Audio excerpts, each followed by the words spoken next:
लोकसभा चुनाव चल रहे हैं, हर प्रत्याशी जो है वो प्रचार में लगा हुआ है, लेकिन झारखंड में एक मुद्दा जो है बड़ा गरमाया हुआ है, वो है 37 करोड़ रुपए का घूसकांड। इस वक्त केंद्रीय मंत्री अर्जुन मुंडा जी हमारे साथ मौजूद हैं खास बातचीत के लिए। सर, 37 करोड़ का घूसकांड, और ये पहली बार नहीं है कि झारखंड में ऐसा हुआ है, इससे पहले भी कई बड़े बड़े कांड झारखंड में हो चुके हैं। ये घटना इस राज्य में भ्रष्टाचार का एक बड़ा उदाहरण है कि राज्य जिस उद्देश्य के लिए बना उसका उल्टा यहाँ हो रहा है। यहाँ के हजारों लोगों ने इस राज्य को बनाने के लिए और उस मांग को पूरा करने के लिए भारतीय जनता पार्टी ने एक बहुत ही जनमानस की अपेक्षा के अनुरूप बनाया। पर इन दिनों में जो सरकार यहाँ काम कर रही है, पदाधिकारी के पास से नगद मिल रहे हैं,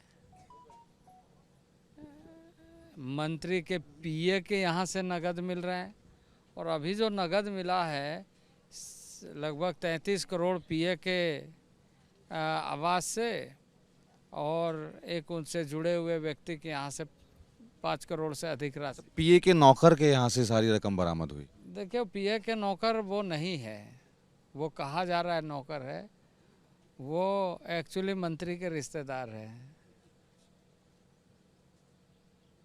वो वहाँ पर सब लोग बता रहे हैं कि वो कभी कभी बैग लेके आते थे, रख देते थे और चले जाते थे। वहाँ कोई रहता था क्या? उसको इस तरह का बना के रखा था। तो ये किसका पैसा है? जब कोई गरीब आदमी जाता है पदाधिकारी के पास वीडियो से काम कराने के लिए, वो कमीशन लेता है, इसलिए कि वो वहाँ दे के आता है और यहाँ से ले के जाता है। तो ऐसे पदाधिकारियों को संरक्षण देने का काम वर्तमान सरकार करके ऐसे गरीबों का पैसा को अपना तिजोरी में डाल रही है, और वो पैसा सामने दिखाई दे रहा है। अब ये तो नहीं कह सकते कि ये पैसा कहाँ से आया, कैसे आया, सीधे दिख रहा है। मंत्री राशि के यहाँ 33 करोड़ रुपया मिल सकता है क्या? तो पूरे सर्विस में कैलकुलेट कर लीजिएगा तो उसका सैलरी उतना नहीं होगा, उसका कोई भी ये नहीं होगा जिससे ये कह सके, और उसके पास ही इतनी राशि। तो यह राशि उस चपरासी की नहीं है, यह गलत बात है, और वो जांच के बाद सामने आ जाएगी। और इसलिए ये जो लोग बड़ी बड़ी बातें कर रहे हैं, खास करके कल यहाँ राहुल गांधी जी आए थे, बहुत सारी बातें की। अगर उनका गवर्नेंस इतना बढ़िया है तो आलमगीर आलम को बुला के बैठाते और पुरस्कृत करते कि आपने बहुत अच्छा काम किया, आपके चपरासी के यहाँ से 33 करोड़ रुपया मिला है। मंत्री जी ने तो लेकिन पल्ला झाड़ लिया कि उन्होंने कहा कि मेरे इससे कोई लेन देना नहीं है, मुझे कुछ पता ही नहीं है। करेंगे अभी जांच के बाद पता चलेगा, जांच के बाद पता चलेगा। अभी इस समय क्या कहा जा सकता है? आपको लगता है कि ईडी का अगला सामान आलमगीर को ही होगा?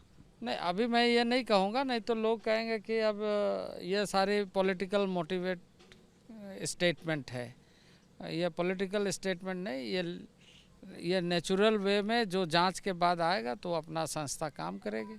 लेकिन जो दिख रहा है कि किसी मंत्री के पीए और पीए के चपरासी के घर में इतनी बड़ी रकम, करोड़ों करोड़ की रकम, रुपया बरामद हो रहा है, जहां मशीन भी गर्म इतना हो जा रहा है, ऑफ हो जा रहा है। इसके पहले पदाधिकारी के घर में मिला, इसके पहले भी एक पॉलिटिशियन के घर में मिला कांग्रेस के, और 350 करोड़ रुपया मिला। बाप रे बाप। सर, ईडी की इन्वेस्टिगेशन में सामने आया है कि इसमें जो पैसा था वो ऊपर तक जाता था, कुछ ब्यूरोक्रेट्स के नाम सामने आए हैं, कुछ राजनेताओं के नाम सामने आए हैं। तो आपको लगता है कि कुछ बहुत बड़ा खुलासा होगा आगे? बहुत बड़ा खुलासा होगा, और राज्य की जनता कभी माफ़ नहीं करेगी। इस तरह से राज्य का निर्माण का उद्देश्य नहीं था। जिस ढंग से आज गांव के लोगों के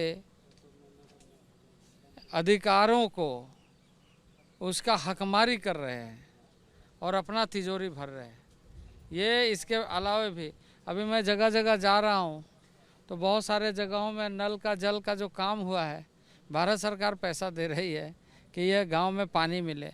अब वो टंकी दिख रहा है, पानी का पता ही नहीं है। अब ये मैं तो यहाँ पर बैठा हुआ हूँ कुंजाडी में, यहाँ की भी कुछ समस्या होगी इसी तरह की। आपको क्या लगता है कि इस भ्रष्टाचार के पीछे की वजह क्या है सर? ये भ्रष्टाचार के पीछे की वजह, कांग्रेस ने भ्रष्टाचारियों को संरक्षण दिया, कांग्रेस ने भ्रष्टाचार को बढ़ावा दिया और कांग्रेस खुद भ्रष्टाचार में डूब करके इस देश को लूटा है। सर इसे कैसे खत्म किया जाएगा, क्योंकि देखा गया है कि लगातार भ्रष्टाचार जो है बढ़ता जा रहा है। इसीलिए परिवारवाद का विरोध करते हैं कि भारतीय जनता पार्टी कहता है कि भाई परिवार में उसका फलाना प्रधानमंत्री, उसका बेटा भी, उसका बेटी भी, और सब एकदम मतलब उन्हीं के घर से प्रधानमंत्री बनेगा। तो वैसे ही होगा, संरक्षण के साथ लूटपाट, और ये तो सरासर डकैती है। सर 12 सीटें 2019 में जो थी वो बीजेपी की आई, 2 सीटें दूसरे दलों की आई, तो इस बार क्या लग रहा है आपको कि क्या नतीजा रहने वाला है झारखंड में? देखिए, तो मैं कहूँगा कि इस राज्य को अगर बचाना है तो भ्रष्टाचार के विरुद्ध अपना मतदान जनता करे, क्योंकि आज भ्रष्टाचार एक आम आदमी की ये कहा जाए कि हालत ख़राब की हुई है। एक आम आदमी की हकमारी हो रही है और इस तरह का घोटाला घपला के लिए झारखंड राज्य नहीं बना।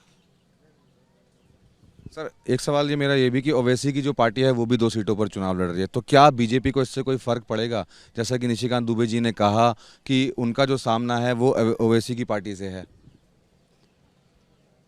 अब देखिए, मैं अभी इस समय ये बात नहीं कहूँगा, पर निश्चित रूप से मैं इतना ज़रूर कहूँगा कि भारतीय जनता पार्टी झारखंड में और झारखंड के लोग चाहते हैं कि देश का प्रधानमंत्री पुनः नरेंद्र भाई मोदी बने।